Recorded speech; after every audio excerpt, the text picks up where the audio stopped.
la Liga de la Ciencia.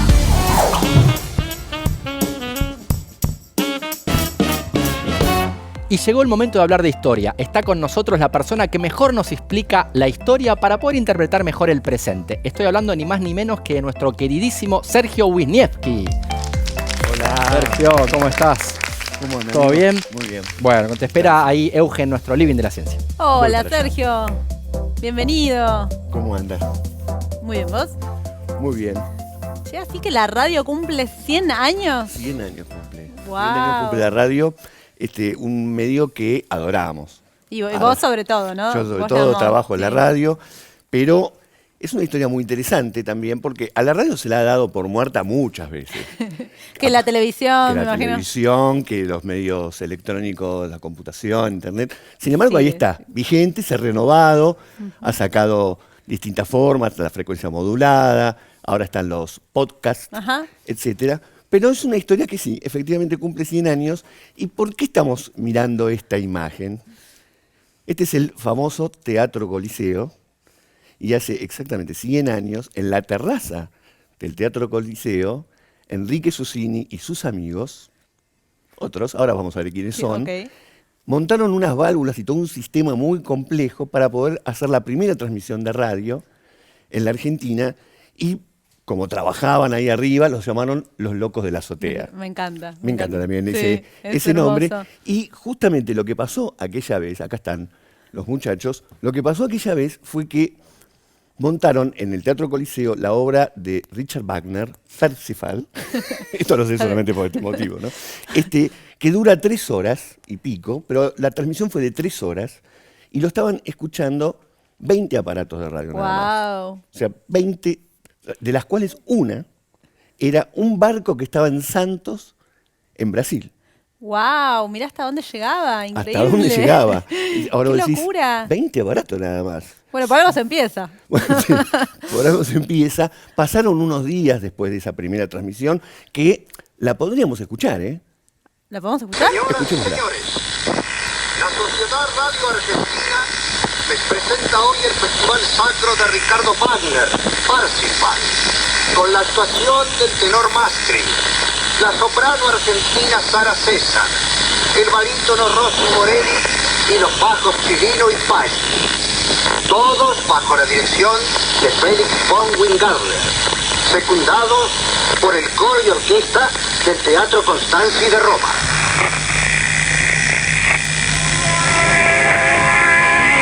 Y ahí empieza a sonar.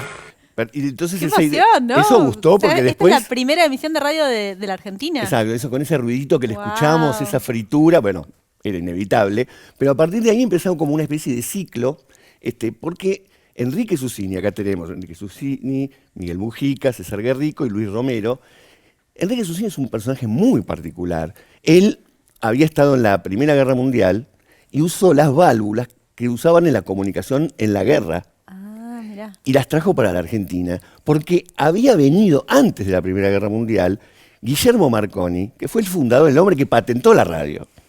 No sé si es el que la inventó, porque eso es una cosa que uno se pierde en una maraña de pequeños inventos que fueron prosperando, pero el que la patentó fue Guillermo Marconi. Vino a una charla a la Argentina, mostró las posibilidades de la radio, la gente alucinó. Susini, que era de todo, era médico, era un empresario, era cantante, cantaba en 10 idiomas distintos. Wow. Claro, Era- flasheó. Flasheó. Era aparte músico y director de cine. Hizo una película que se llamó Embrujo, que no vi. Ahora, todo eso llevó a hacer esta primera transmisión, luego vinieron muchas transmisiones del estilo musical, y luego... ¿Y quiénes tenían radio en ese momento? Si todavía no había nada que escuchar. Los que sabían que iba a haber una transmisión y la compraron. Pero fue meteórico el asunto, ¿no? En 1920, 20 aparatos, 1937, 800.000 Wow, aparatos. escaló. Estoy viendo que alguien levanta la mano. Yo- El estudiante del fondo. A ver, Sí. No, porque me da curiosidad. ¿Era entonces una empresa privada? ¿No era estatal? Yo me imaginaba que la había traído el Estado. No, era un no, grupo de un privados. emprendimiento de los locos de la azotea, De los locos de la que de azotea. loco no tenían nada, pero para que te des una idea, en ese momento, Hipólito Yrigoyen, cuando se enteró del hecho, Claro. hizo la frase esa que va para la historia: cuando la juventud tiene grandes objetivos, no hay nada que pueda limitarlos. me lo acuerdo porque lo acabo de leer, sino, pero digo, fue un hecho, ¿no? Un hecho que salió en todos los diarios. Para que se den una idea, fue cuando, después de todos estos ensayos, empezaron a decir, bueno, hagamos una programación de radio, hagamos una radio estable, más que juntar cables, hagamos lo que se llama una empresa transmisora. Fue la primera de habla hispana. Mirá. Se hizo acá, en la Argentina, y muy poco tiempo después que ocurrió Mirá, ese dato en no lo Europa. tenía. Y entonces poco a poco empezaron a ver, primero que gustaba mucho, que tenía repercusión, y empezaron las publicidades. A ver. Esto es una gráfica de una publicidad. ¿Podemos escuchar las publicidades de entonces? Ay, por favor. Venga del aire del sol, del vino de la cerveza, cualquier dolor de cabeza, don Juan lo quita con un genial. Hágame usted caso a mí y calmará su dolor. Podrá volver al fin y con tomar tan solo medio genial. Un tango. Rápidamente se vio, esto es un negocio. Claro. Entonces empezaron a proliferar emisiones de radio. Al diario La Nación, por ejemplo, le dieron una que fundaron y se llamó Radio Mitre. Radio Mitre es porque la hizo La Nación. Ahora, este aparatito, que en realidad ya este es chico, los primeros aparatos de radio eran mucho más grandes. Claro. Y acá entonces es donde los historiadores, muchas veces por una cuestión metodológica, dicen, bueno, una cosa es el hecho histórico de que apareció la radio, apareció el edificio, este hecho, y la otra es la historia social de la radio. Porque, ¿qué pasó con los oyentes? ¿Quiénes son? ¿Y qué empezó a cambiar en la sociedad argentina a partir de la aparición de un aparato como la radio? Tenés un mueble en tu casa que habla. Ah, mirá, acá están Ahí todos tenés. alrededor de la radio. Todos Mirá lo alrededor que de es la radio gigante. Y bien vestidos, ¿no? Claro, en un evento. Vamos a escuchar la radio todos juntos. Exactamente. Y bueno, lo que empieza a ocurrir es que se ve la enorme importancia política del asunto. En 1922, la asunción de Marcelo T. de Alvear fue transmitida por radio. Cuando llega el golpe del 30 y luego asume Agustín P. Justo, empieza a solventar la existencia de una radio grande, hacia que tenga una especie de lo que se llamaba la red azul y blanca, la cadena azul y blanca que unía a todas las provincias argentinas, y les puso una condición. Nosotros bancamos todo esto, pero 2 horas por día tienen que transmitir actos de gobierno. Mira. Entonces La Susini, cadena nacional. Que seguía ahí y que estaba Yankelevich y los nuevos productores dijeron, tenemos una idea mejor. Nosotros les pagamos a ustedes una radio para que hagan lo que quieran y a nosotros en esta nos dejan hacer lo que nosotros queramos. Y ese fue el arreglo y empezaron a surgir muchas más aparatos de radio. Bueno, este es el edificio de Radio Nacional, Claro.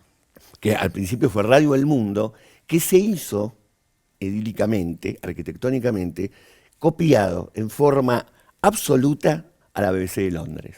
Wow, mirá. Bueno, le tomaron todas las Qué medidas, bien. todo, hicieron la BBC de Londres acá. Claro. Una querida Radio Nacional, muy querida Radio Nacional. Claro que sí. Bien. Y ahí empezaron a aparecer lo que son las grandes figuras de la radio, ¿no? Porque antes no existía la idea de los famosos. ¿Quiénes eran los famosos? ¿No? Los que aparecían en el cine, podrían ser, pero acá empiezan a aparecer los personajes que transmiten la radio, y la radio genera, a través de sus contenidos, un nuevo sujeto social que es el oyente. El oyente que, por supuesto, todavía tenía que estar pegado a la radio, pero ya a partir de los fines de los 50 y los 60 aparece la radio portátil.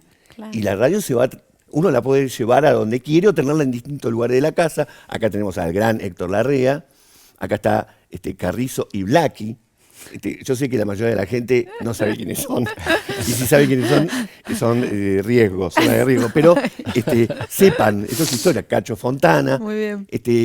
Y acá me detengo un minuto, José María Muñoz, porque según los historiadores del deporte y sobre todo los historiadores del fútbol, dicen que es impensable la difusión del fútbol y su popularización sin la radio.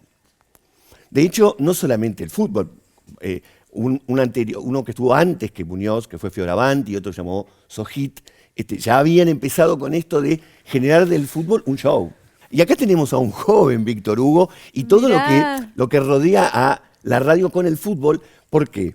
Porque la construcción de ese sujeto social que es el oyente, para que ustedes tengan una idea, las elecciones de 1946, esa que ganó el peronismo, fueron las primeras en las que la radio fue el escenario de combate principal. Wow, Ocupar claro. espacios en los lugares de radio, ¿qué generaba? Que el candidato hablaba y llegaba a lugares donde de otra forma no se llegaba. Claro. Esa es una campaña que se hizo, por ejemplo, mucho en trenes, y en cada estación de tren se formaba un acto, el candidato hablaba y seguía.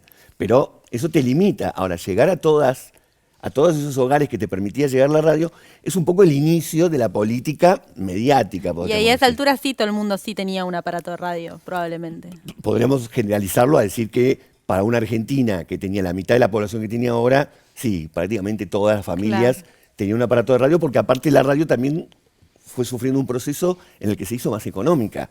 De ser ese mueble que te ocupaba un montón a la espica, o ahora que la tiene todo el mundo en un celular, bueno, un medio absolutamente masivo. Al mismo tiempo que se multiplicaron hasta millones y millones las propuestas de programas de radio. En sus inicios había una que me llamó la atención, un programa de radio que debe estar entre los 10, 15 primeros de radio que existieron, que se llamaba Entendiendo la Física Cósmica. Muy bien, ¿Entendido? me gusta eso. Ojalá tendríamos algún material de qué se Por decía. favor, buscá en los archivos, lo queremos Claro. escuchar. Pero bueno, este medio cumple 100 años y más allá de los 1000 pronósticos de que iba a desaparecer, en realidad se multiplicó. Es cierto. E incluso digo algo más a título personal y con eso me despido. Más allá de que es on demand el tema de los podcasts, hay algo que tiene radio que me parece que es insustituible, que es la compañía. Más allá del contenido en sí mismo, quiero escuchar este contenido, hay un momento que uno escucha radio porque siente una compañía, acompaña lo que está escuchando. Hay gente que incluso no se puede dormir si no está escuchando una voz en la radio. Esa institución llamada radio es lo que cumple 100 años y acá le quisimos hacer un homenaje. No, me encanta. ¿Y vos cómo vas a festejar estos 100 años? Haciendo muchas columnas sobre la radio a la que quiero tanto. Sergio, mil gracias, clarísimo. Me iluminaste un montón, aprendí muchísimo.